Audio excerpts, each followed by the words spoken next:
తెలియజేస్తున్నాను. నాకు ఈరోజు ఒక బాధకర విషయం ఏంటంటే, ప్రవీణ్ పగడాల వారి యొక్క మరణం చాలా బాధాకరమైన విషయం. చాలా ఇబ్బందికరమైన పరిస్థితులు నేను చూస్తూ వచ్చాను. కానీ ఇందులో ఒక వీడియో నాకు చాలా కలవరపరిచేసింది. నా చిన్ననాటికి ఇప్పటికి ఎంత దారుణంగా ఉన్నదో ఈ ప్రపంచం, ఈ తీరు, ఈ లోకం. మరి ఈవిడ ఎవరో నాకు తెలియదండి. మీరు చూడండి ఎంత భయంకరంగా ఉందంటే ఈమె చేసే పనులు.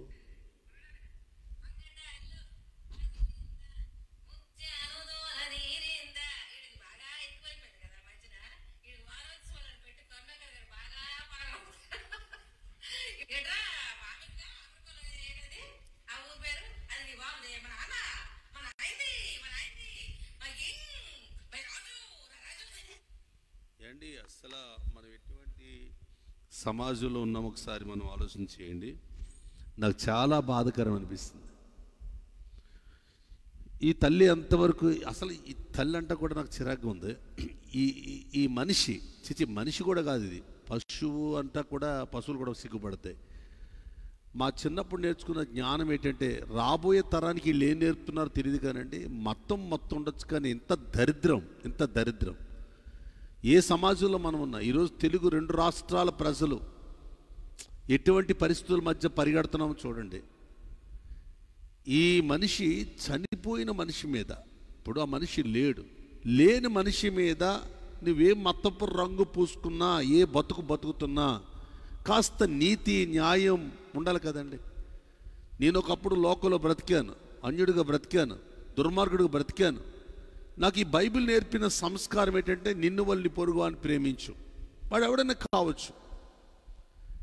ఈ రోజున ఎన్నో జీవితాలు హైందవ కుటుంబంలో, ముస్లిం కుటుంబంలో, గల క్రైస్తవ కుటుంబంలో, ఏ మతమైనా ఇబ్బందికరంగా ఉంటే తోటి మనిషిని మనిషిగా చూడాలన్న ఆలోచనతో తోటి వారి మతాన్ని పక్కన పెట్టి మానవత్వాన్ని తీసుకురావాల్సిన ఈ సమాజంలో ఇలాంటి మాటలతో మరంత గాయపరుస్తూ, నిజంగా ప్రభుత్వం ఏం చేస్తున్నారండి, అధికారులు ఏం చేస్తున్నారండి, ఈ పరిస్థితులు ఏం చేస్తున్నారండి.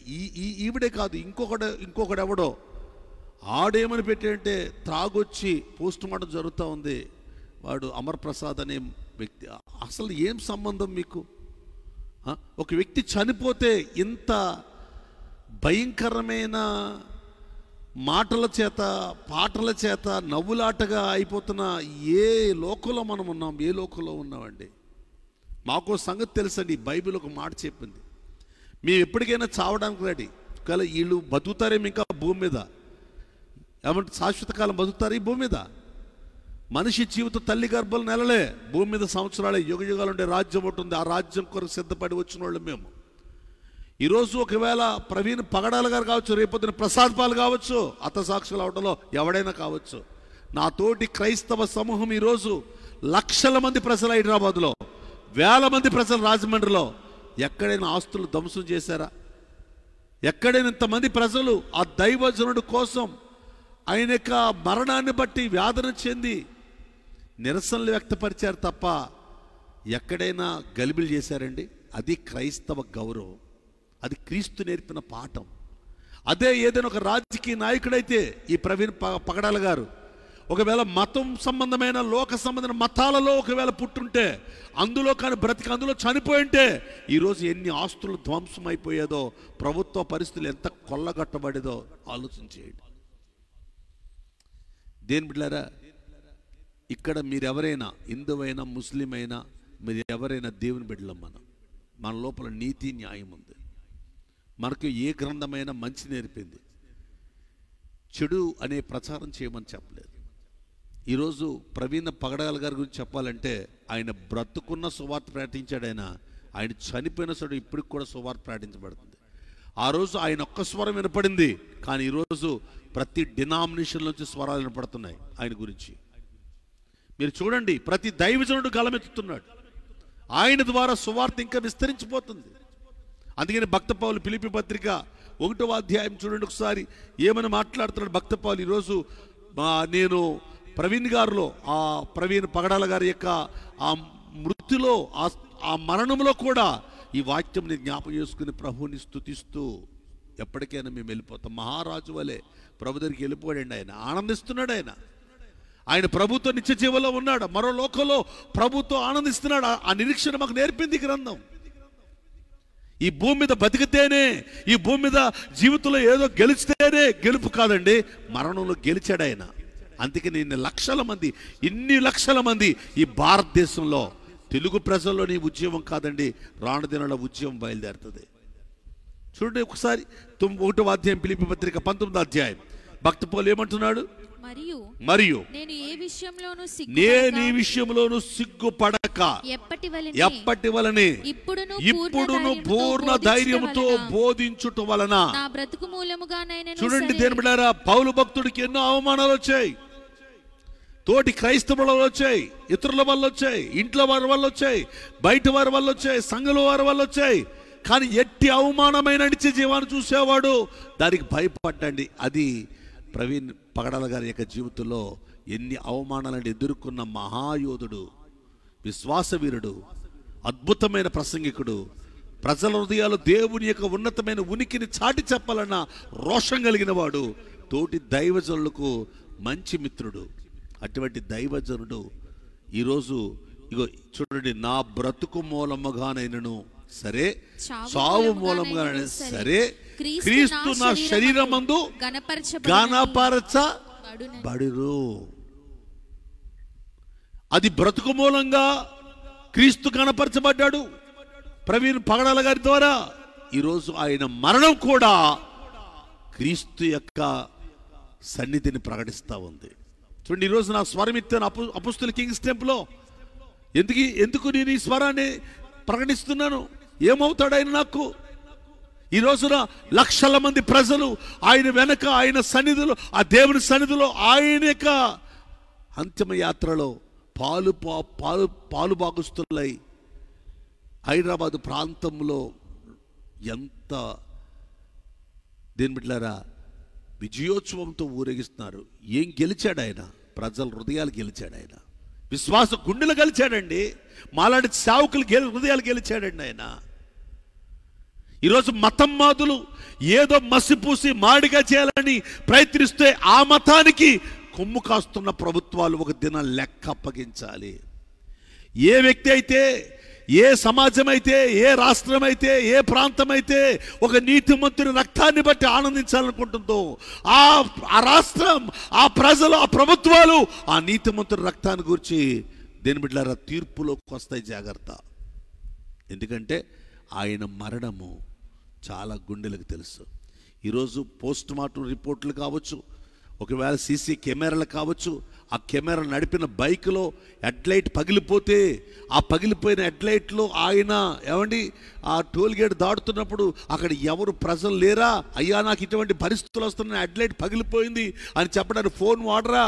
అయితే దేని బిడ్డారా అక్కడ ఆ సీసీ కెమెరాలో ఆ బండి మీద ఉన్నది ఎవరో, ఆ పరిస్థితులు ఏంటో అవన్నీ ప్రభుత్వాలు ఈ యొక్క పరిరక్షణలో చూసుకుంటారు. మీరు పట్టుకోకపోయినా దేవుడు పట్టుకుంటాడు. అది యాస్టీస్, అది యాక్సిడెంట్ అని ప్రజలు చెప్పినా అది ఏమై ఉందో దేవునికి తెలుసు. కానీ ఆయన మరణము మామూలుగా యాక్సిడెంట్ అయి ఉంటే ఇన్ని గుండెలు కదలవండి. ఎందుకంటే చాలా గుండెలతో దేవుడు మాట్లాడతాడు.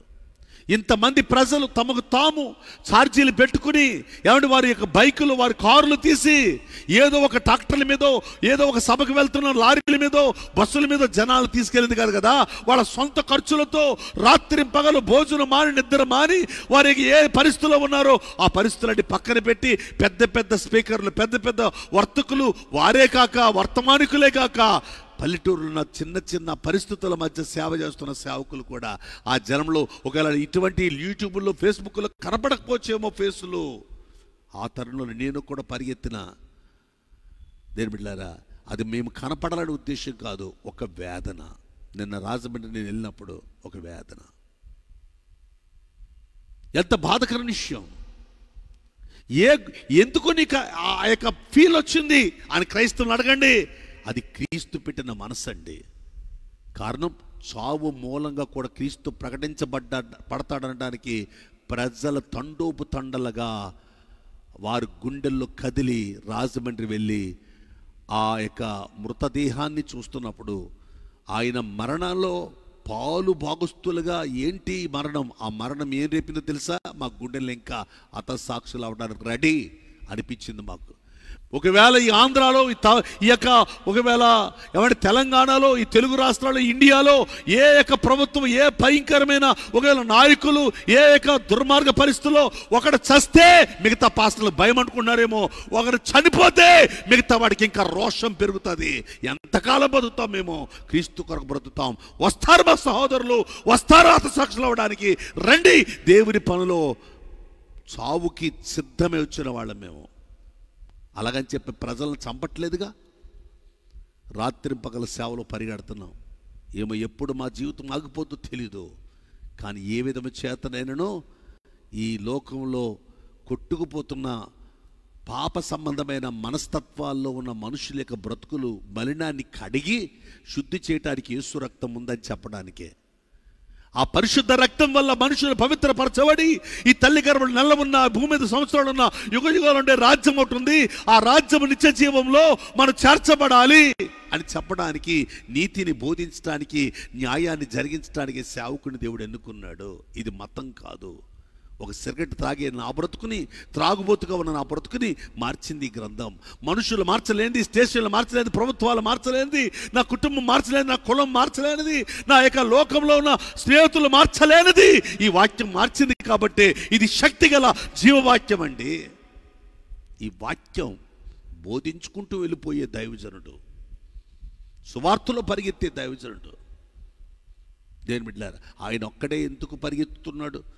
ఆయనకి ఆల్రెడీ అర్థమవుతుంది, ఏదో వ్యక్తులు నన్ను చంపబోతున్నారు. ఒకవేళ నా వెనక ఎవరిని తీసుకెళ్ళినా వాడిని కూడా చంపుతారేమో, నేను ఒక్కడిని నష్టపోవడం కాదు, ఇంకో కుటుంబం నష్టపోద్దేమో ఒక ఆలోచన ఆయనకు ఉండొచ్చేమో కదా. సేవకులుగా కొంతమందికి అలాంటి ఆలోచనలు ఉంటాయి, మాకు అలాంటి ఆలోచనలు ఉంటాయి. మా వాళ్ళు ఇంకో కుటుంబం నష్టపోద్దేమో, మా డ్రైవర్ నష్టపోతాడేమో, మాతో ఉన్న ఒకవేళ సహోదరుడు నష్టపోతాడేమో, మా చర్చిలో ఒకవేళ ఈ యొక్క వ్యక్తి నష్టపోతాడేమో అని కొన్నిసార్లు విరోధాలు పెట్టుకుని వాళ్ళెల్లో కూర్చోబెట్టి మేము ఒంటరిగా పరిగెత్తిన రోజులు ఉన్నాయి. మాతో వస్తే ఈ కుటుంబాలు నష్టపోతాయేమో భయం చేత కొంతమందిని పక్కన పెట్టి మేము మా జీవితంలో నష్టపోవడానికి ముందే మా కుటుంబానికి చెప్తాం, మా గురించి మీరు భయపడక్కర్లేదు, నిత్య జీవ అన్వేషణది. ఎవడైనా క్రీస్తుతో బ్రతుకుతున్నాడంటే ఆ గుండె శబ్దమే వేరండి. నేటి క్రైస్తవ యువతరమా ఎక్కడికి పోతున్నారు నాకు తెలీదు. డబ్బు సంపాదన, శరీరాశలా, నేత్రాశలా, జీవడమ్మమా లేదు. రండి, ఐక్యతగా కలిసి క్రీస్తుతో కలిసి పని చేయడానికి మీ జీవితంలో నడుములు బిగించుకుని క్రీస్తు కొరకు చావడానికని సిద్ధమయ్యే సైన్యం కావాలి. ఈరోజు మన భారతదేశంలో, ముఖ్యంగా ఆంధ్రాలో, ఎక్కడో తెలంగాణ ప్రాంతంలో విన్నారా, హైదరాబాద్ ప్రాంతంలో ఆంధ్రాని కదిలించాలని వచ్చి ఒక సజీవంగా దేవుని పరిచయంలో నిలబడే వ్యక్తి ఈరోజు మనం ఒక బాడీని పంపించామంటే ఆంధ్ర నుంచి ఎంత సిగ్గుకరమైన విషయం అండి, ఎంత బాధకరమైన విషయం. మరి ఆంధ్ర పరిస్థితుల్లో ఏ స్థితిలోకి పోయిందో, మరో మణిపూరా ఇది? ఎంత బాధకరమైన విషయం. ఆవిడ చూసారా, అసలు మనిషి మనసు ఉందంటారా ఆవిడికి? పగడాల ప్రవీణ్ గారు మరణము, ఈవిడ ఒక పండగ వాతావరణం చేస్తుందంటే పక్కనున్న కొంతమంది బ్యాచ్ ఉంది కదా, మరి వాళ్ళైనా చెప్పాలి కదా. అంటే దీని వెనక కరుణాసుగుణం ఉన్నాడని ఈవిడ చెప్పగానే చెప్తుంది. అమర్ ప్రసాద్ ఉన్నానని అతడు చెప్పగానే చెప్తున్నాడు. ఏమండి, రాధా మనోహర్ దాసు ఉన్నాడని చెప్పగానే చెప్తున్నాడు. మరి వీళ్ళను అదుపు చేయడానికి, వాళ్ళ నోరును అదుపు చేయడానికి డిపార్ట్మెంట్లు సహకరించాలి కదండి. నా రెండు చేతులు జోడించి మనం చేస్తున్నాను, నీతి న్యాయం కట్టండి. లేకపోతే మీరే ఈ దేశాన్ని, ఈ ప్రపంచాన్ని, ముఖ్యంగా ఈ దేశాన్ని, ఈ రాష్ట్రాన్ని, తెలుగు రాష్ట్రాల్ని అనగా తెలంగాణ ప్రాంతాన్ని, ఈ ఆంధ్ర ప్రాంతాన్ని, తెలంగాణ ప్రాంతాన్ని, ఈ ఆంధ్ర ప్రాంతాన్ని, రెండు తెలుగు రాష్ట్రాల్లో రేపు రాబోయే దినాల్లో భయంకర ఉగ్రత, ఒక నీతిమంతుడు రక్తం వల్ల మనం చూడవలసిన రోజులు వస్తాయి. ఎవరెవరు దీని కారకులో వారిని దేవుడు వదలడండి. నేను చెప్పట్లే, మా గ్రంథం ముందే ఈ వాక్యం చెప్పిందండి. ఎవరిని దేవుడు వదలడండి. వాళ్ళు దేవుడు వదులుతాడని ఎవరు ఈ రక్తము చిందించుటకు కారకులయ్యారో వాళ్ళని ఆ రక్తం తరమడం మొదలు పెడుతుంది. చూడండి, యేసుకేలు గ్రంథము 35వ అధ్యాయము 4వ వచనంలో అంటున్నాడు కదా, నా జీవము తోడు నేను నిన్ను. 35 యేసుకేలు 6వ వచనంలో ఏం రాయబడిందండి? నా జీవము తోడు నేను నిన్ను రక్తముగా చేసేదను, రక్తము నిన్ను తరుమును, రక్తము నీకు ఇష్టమైను. ఈ దైవజనుల రక్తము నీకు ఇష్టమైందా? ఈ రక్తం మీద నీకు ఆటలా? ఈ రక్తం మీద నీకు పాటలా? ఈ రక్తం మీద ఎంత భయంకరమైన పైచాచికమా? ఎంత బాధకర విషయం అండి, ఎంత భయంకర విషయం అండి. అరే, వారు ఏ మతం అయితే ఏంటండి, చనిపోయిన తర్వాత సైలెంట్ అవుతారండి, మాట్లాడటం మానేస్తారండి. వెనకాల మాట్లాడించేవాడు ఒకడైతే, పాడించేవాడు ఒకడైతే, పాడుతున్నది ఒకడైతే అందరినీ చూస్తున్నాడు దేవుడు. జాగ్రత్త జాగ్రత్త. నా హృదయాన్ని చాలా వేదన పరిచింది. నేనే కదా, నాతోటి క్రైస్తవ కుటుంబాలే కదండి, హిందూ సహోదరులు, ముస్లిం సహోదరులు, ఏ మతమైనా మనస్సున్న ప్రతి మనిషికి ఈ పాట విన్నప్పుడు మతంతో పని లేదు. నువ్వు భారతీయుడిగా లేదా నువ్వు ఏ దేశంలో ఉన్నా ఈ పాట నీవు వింటున్నప్పుడు, ఈ మరణం చూస్తున్నప్పుడు ఈ మనిషి మీద ఉమ్మేయాలనిపిస్తుందండి, ఛీ అనిపిస్తుందండి. ఎందుకంటే వాళ్ళకి మనస్సు ఉందండి, మతంతో పని లేదండి, మనస్సాక్షి ఉంటుందండి. ఆ మనస్సాక్షి ఎంత గొప్పదంటే తోటి మనిషిని ప్రేమించాలి. చనిపోయిన తర్వాత కూడా ఇలాంటి పాటలు పాడాలని ఎలాగనిపిస్తుంది? ఈ మతం మాది, ఈ దుర్మార్గపు ఆలోచన ఎవడండి పుట్టించింది అంటే, నేను అంటున్నాను, ఆ ఒక్క మనిషితో కదండి, రాబోయే తరం పాడు చేసే మనస్తత్వాలు. మరొక ఆవిడంటది, మరి ఆవిడకేమి ఈ మతం మాదంలో ఉంటే కోట్ల రూపాయలు అంటే ఒక బాడీ మీద, ఒక శవం మీద డబ్బులు సంపాదించుకోవడానికి యూట్యూబుల్లో, ఫేస్బుక్ల్లో మతం సంబంధమైన ఇలాంటి ఒక వీడియో చేస్తే తప్పేముంది? కొన్ని వేల లక్షల రూపాయలు వస్తారు కూడామో. అది రక్తపు కుడికి అలవాటు పడితే రేపొద్దున నీటిని రక్తమే తరుముతుంది. జాగ్రత్త. ఈ రోజున మతం మాద సంబంధమైన కోట్ల రూపాయలు ఈ ఆయా పరిస్థితుల్లో క్రైస్తవులు ఉంటున్నారు, ముస్లిమ్స్ ఉంటున్నారు, బౌద్ధులు ఉంటున్నారు. ఇన్ని జీఎస్టీలు కడుతున్నా ఎంత ప్రభుత్వంలో ఈ ధనమంతా ఎప్పుడైనా ఏ పరిస్థితులైనా మీరు గమనించండి. ఈరోజు ఆయా గుడులు కట్టే వాటిలో కోట్ల రూపాయల డొనేషన్లు వస్తున్నాయి ప్రభుత్వాల నుంచి. దానివల్ల ప్రజల భక్తి పెరుగుతుంది తప్ప, కానీ క్రైస్తవుడికి కోట్ల రూపాయలతో కాదు, ప్రభు నుండి వాక్కు వస్తుంది, దానివల్ల ఖర్చు అవుతున్నావు. ప్రభుత్వం ఇచ్చే డబ్బుల వల్ల ఈరోజు గుడుల్లో వెలుగులు చూపిస్తున్నారు. కానీ మా ప్రభు వెలిగించిన వెలుగుతో మా వెలుగులు మేము చూపిస్తున్నాం. మా వాక్యం వల్ల వచ్చిన వెలుగు, ఈ వెలుగుని ఎవడు ఆర్పలేడు. అదే ఈరోజు ప్రవీణ్ పగడాల గారి యొక్క జీవితంలో మరణము. ఆయన మరణము ఇంత ప్రభంజనం చేసి ఒక్క గమనించండి, ఇంతమంది క్రైస్తవులు కలిసి ఉండి ఎక్కడైనా లా అండ్ ఆర్డర్కి ఇబ్బంది పెట్టారా? ఎక్కడైనా ఏమైనా ఆస్తికి నష్టం కలిగించారా? రాజమండ్రిలో కానీ హైదరాబాద్లో కానీ ఎంత సమయంగా, ఎంత క్రమంగా, ఎంత బాధ్యత కలిగిన వారిగా నివాళులు అర్పిస్తూ, ఓ ప్రక్క నిరసనలు అమలాపురంలో, ఆయా ప్రాంతాల్లో, ఈ ఈస్ట్ గోదావరిలో, ఈ ఆంధ్రాలో ఎన్నేక చోట్ల రేపటి నుంచి కూడా నిరసనలు వ్యక్తపరిచే సంఘాలు బయటకు వస్తున్నాయి. ఈ శ్రమ దినాల కూటాలు జరుగుతున్న ఈ తరుణంలో ప్రతి ఒక్క బిడ్డ ఈ శ్రమ నాది, ఈ గుండెకు ఆయన ఒక ఏ డినామినేషన్ కావచ్చు, ఆయన బోధనలో ఒకవేళ ఆయన ఆలోచనలో వారి ప్యాటర్న్ వేరవచ్చు, కానీ క్రీస్తు రక్తం ప్రతి గుండెలతో మాట్లాడుతుందండి. ఆయన మోసిన రక్తం క్రీస్తు రక్తం. ఆ రక్తం ఈరోజు మాతో మాట్లాడుతుంది, అనేక మంది ప్రజలతో మాట్లాడుతుంది. ఒకవేళ ఈ రక్తాన్ని గురించి న్యాయం జరగకపోతే దేవుడే ఆ రక్తానికి అప్పగిస్తాడట. ఆ రక్తం అప్పుడు న్యాయం తీర్చడానికి ఆ రక్తమే తరుముతుంది. కయ్యోను దేశదెబ్బర అయిపోయాడు ఏబెల్ని చంపి. ఏ పరిస్థితులు, ఏ పాలన, ఏ నాయకులు, ఏ వ్యక్తులు, ఏ అధికారులు దీని వెనక కుట్ర పన్న ఆ కుటుంబాలకు ఆ రక్తం తరుముతుంది. వదలదో, జాగ్రత్త, వదలదో. నాబోతుని చంపేసి ఆ రోజున ఆ గవర్నమెంట్లో ఆ పాలనలో ఆ యొక్క పరిపాలన విధానం నాకేట్లని చేతులు కడిగేసుకుని ఏమి ఎరగనట్లుగా ఉంది యెజెబెలు, ఆహాబు కూడా. దేవుడు వదలలేదు. ఎక్కడ నాబోతు మాంసం, నాబోతు యొక్క ఆ నీతిమంతుని యొక్క రక్తం కుక్కలు చవిచూచాయో అదే చోట, అదే పరిస్థితుల్లో కుక్కలు ఈ యెజెబెలు కుటుంబ పరిస్థితుల్లో కూడా చవి చూస్తుంది ఆ రక్తాన్ని. నేను వార్నింగ్ ఇస్తున్నాను అనుకోకండి, దేవుని తీర్పు చాలా భయంకరంగా ఉంటుంది. అయ్యో నా ఆంధ్ర ఏంటి ఇంత పరిస్థితులు అయిపోయింది అని బాధ. ఈరోజు నా ఆంధ్ర ప్రార్థనా జీవితం పెరగకపోతే, క్రైస్తవ సమూహమా మన ప్రార్థనా జీవితం పెరగకపోతే నష్టపోయే రోజులకు ఈ పరిస్థితులు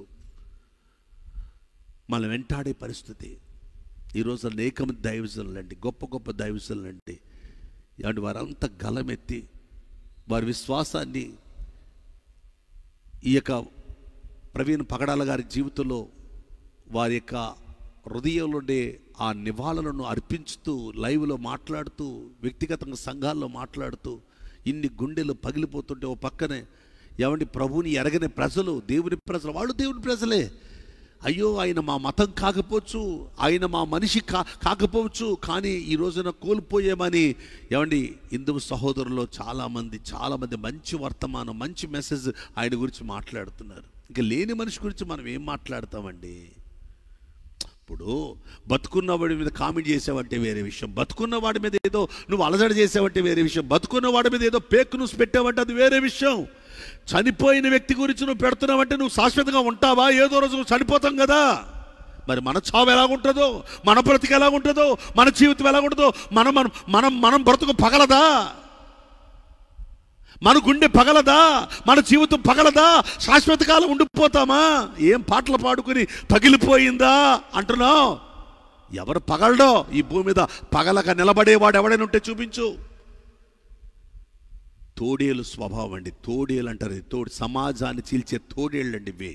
మంచి మనసుల మధ్య ఏమండి ఐక్యత ఉన్న కుటుంబాల మధ్య మత పరిస్థితులు ఏమండి మత్తు ఏ చోట లేదో అక్కడ మత్తును పూసి మతం ఇక ఏమండి మనస్తత్వాలు రేపి మనుషులలో ఉన్న మానవత్వాన్ని చంపి మారణహోమాలు సృష్టించే మనుషులు ఎలాంటి వాళ్ళే అనిపిస్తుంది నాకు. ఇలాగ అనిపిస్తుంది. చాలా బాధకరం కదండి. అక్కడ యేసుకేలు గ్రంథంలో చూసారా, నాకు చాలా భయం వేసింది. ఏంటి ప్రభువా, ఏంటి మా ప్రవీణ్ పగడాల గారి విషయంలో ఇలా జరిగిందని బాధపడుతుంటే, ఈ ఆంధ్రాలో రాను దినాల్లో భయంకరమైన పరిస్థితులు, ఏ పరిస్థితుల మధ్య, ఏ పాలనా విధానాలు, ఏ నాయకుల మధ్యలో ఇది జరగడానికి ఆస్కారమైందో, వాళ్ళు సరైన న్యాయం జరిగించకపోతే, సరైన తీర్పు వారి బయటకు తేకపోతే జరిగే పరిస్థితులు వేరే ఉంటాయి. చూశారు కదా, మణిపూర్ సీఎం గందరగోళం చేసుకుని అతని జీవితంలో రాజీనామా చేయవలసిన పరిస్థితి ఎందుకు వచ్చింది? నీతిమంతుల రక్తాన్ని నువ్వెవరితో అయినా గొడవ పెట్టుకో, కానీ రక్తం చిందించే పరిస్థితుల్లో నాశనాన్ని కోరద్దు. 10 మందిని బాగు చేయాలనుకునే మనిషి అండి ఆయన, 10 మందిని అనాథలు పెంచే మనిషి అండి ఆయన. మ్యాక్సిమం నాకు తెలిసిన బైబిల్ గ్రంథంలో దేవుని సువార్త కొరకు ప్రయాసపడే ప్రతి దైవజనుడు 10 మంది క్షేమాన్ని కోరే జీవిస్తాడండి.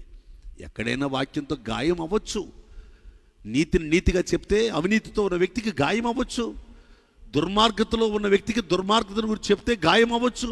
అది నాకైనా నీకైనా ఎవరికైనా ఎన్నోసార్లు ఈ వాక్యం నన్ను గుచ్చుకుంది, నొచ్చుకుంది, కొట్టింది, సరిచేసింది. సరి చేయబడ్డానికి ఇష్టపడ్డాను.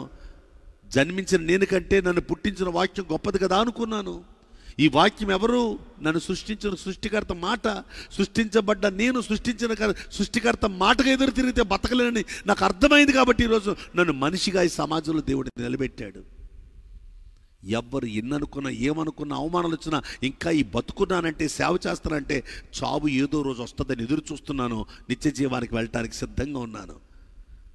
క్రైస్తవ జీవితంలో నిజమైన క్రైస్తవుడు ఎప్పుడు కూడా మరణాన్ని చూసి భయపడ్డు. నేను అంటున్నాను, ఎవడో ఒకవేళ మతమ్మాదులు ఈరోజు అయిపోయిందిరా మీ ప్రవీణ్ పగడాల గారి పని, ఇంకా ఎవడైనా ఉంటే వాడు వీడు ఎవడైనా అంటే మేము ఛాలెంజ్గా చెప్తున్నాం, చావడానికి సిద్ధం.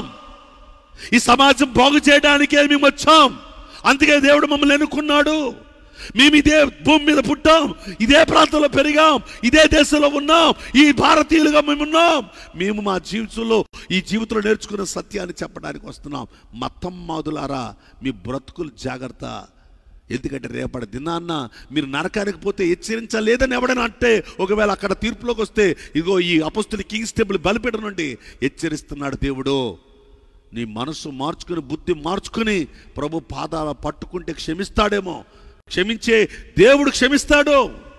లేదు అంటే ఇంకా తిరుగుబాటు చేస్తే దానికి పరిణామం ఎంత భయంకరంగా ఉంటుందంటే, ఇదిగో యేసయ్య గ్రంథం 35:6 అంటున్నాడు కదా, నా జీవముతోడు నిన్ను నేను రక్తముగా చేసేదను, రక్తము నిన్ను తరుమును, రక్తము నీకు ఇష్టమాయను గనుక రక్తమే నిన్ను తరుమును. ఇది ఎందుకు ఈ మాట చెప్పాడు తెలుసా?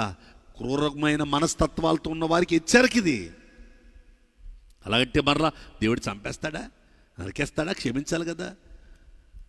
చాలా లోకమండి కరుణసుగుని గాడికి, చాలా లోకమండి వీళ్ళకి. సరే మీరు ఇండియా మనుషులు, ఈ భారత మనుషులే, ఈ ఏదో 4 డబ్బులు వస్తున్నాయని ఈ రోజున మనుషుల మీద మత్తం పూసుకుని ఎందుకురా మడ్రలు చేసి మనుషులను చంపడానికి ప్రయత్నిస్తున్న మీ బ్రతుకులు ఒకరోజు చూసుకోడబ్బాయి, నిత్య నరకం తప్పదు. ఏదో తల్లి గర్భం నెలలో భూమి మీద సంవత్సరాలు యుగయుగాలు ఉండే రాజ్యం, ఆ రాజ్యంలో ఈరోజు నువ్వు సరిగా కట్టుకుంటే, నీతిగా కట్టుకుంటే, భక్తిగా కట్టుకుంటే, ప్రేమగా కట్టుకుంటే, తోటి మనుషులను నువ్వు ప్రేమించగలిగితే, తోటి మనుషులను సహాయం చేయగలిగితే, నేను యేసుప్రభు నమ్ముకోమని చెప్పట్లా, తోటి మనిషిని మనిషిగా చూడగలిగితే దాన్ని బట్టైనా దేవుడు నీ నీతిని చూసి కాస్త ఆ నిత్య జీవంలో చోటిస్తాడేమో కదా. మారు మనసు పొంది బైబిల్ మాకు నేర్పింది ఏంటో తెలుసా? యేసుప్రభుని కలిగి ఉండడం అంటే యేసుప్రభుని కూర్చుని ఆరాధించి చప్పట్లు కొట్టమని కాదురా బాబు. ఈ సమాజంలో ఉన్న మనుషులకు మంచి నేర్పండి. ఈ సమాజంలో ఉన్న మనుషులను మంచి వారిగా తయారు చేయడానికి మా బ్రతుకులు కట్టుకోవడం నేర్పాడు దేవుడు. అదే మేము తెలుసుకున్నాం. ఎంత బాధకర విషయం. దేని బిడ్డలారా, గ్లోరీ మినిస్ట్రీస్ వారిలో అండ్ ఎంతో బాధకరమైన విషయం ఇది కూడా.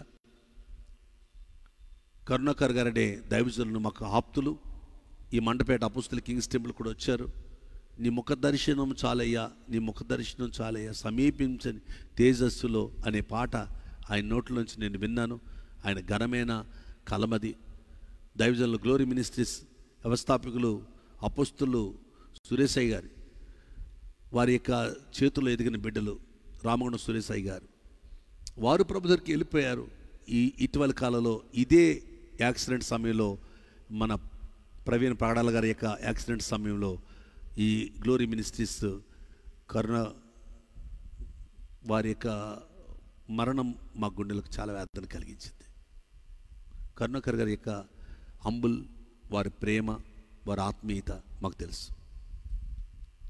చనిపోతామండి, ఏదో రోజు చనిపోతాం. మీరు చంపకపోయినా మేము చనిపోతాం. చావు ఎప్పుడైనా వస్తుంది. కానీ కనీసం మనిషిగా బ్రతకండి. నా 2 చేతులు జోడించి మనం చేస్తున్నాను. ఎవరిని కించపరచాలని కాదండి, చాలా వేదన. రాబోయే సమాజానికి ఏం నేర్పుతున్నాం మనం, పుట్టబోయే పిల్లలకి ఏం నేర్పుతున్నాం. మా చిన్నప్పుడు చనిపోయిన వారి గురించి ఏదైనా మాట్లాడితే నోటి మీద కొట్టేసి మా పెద్దవాళ్ళు, నోరు మూయండిరా, లేని మనిషి గురించి మీ ఇష్టం వచ్చిన మాట్లాడకండిరా అని చెప్పేవారు ఆ రోజుల్లో. అందుకే ఈరోజు ఇంకా వినయం బతుకుంది మాలో. ఈరోజు నా పిల్లలకి నువ్వేం నేర్పుతున్నావు, ఆ మనిషికి చెప్తున్నాను నేను, నువ్వేం నేర్పుతున్నావు. ఈ పాట పాడిన మనిషి అసలు ఈ మనిషి అని ఇవ్వడి నాకు అర్థం కాదు. మీకేనా ఒకవేళ మనిషిగా అంతే చెప్పండి. నాకైతే ఏమి మనిషి రూపం ఎత్తింది అనిపిస్తూ ఉందండి నాకు. ఎంత బాధకరమైన విషయం అంటే దయచేసి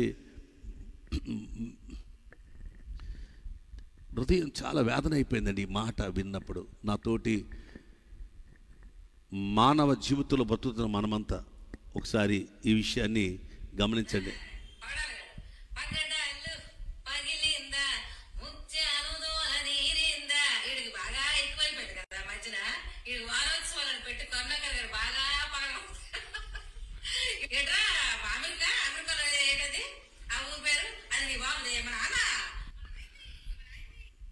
ఏమండి అసలు మనిషేనా?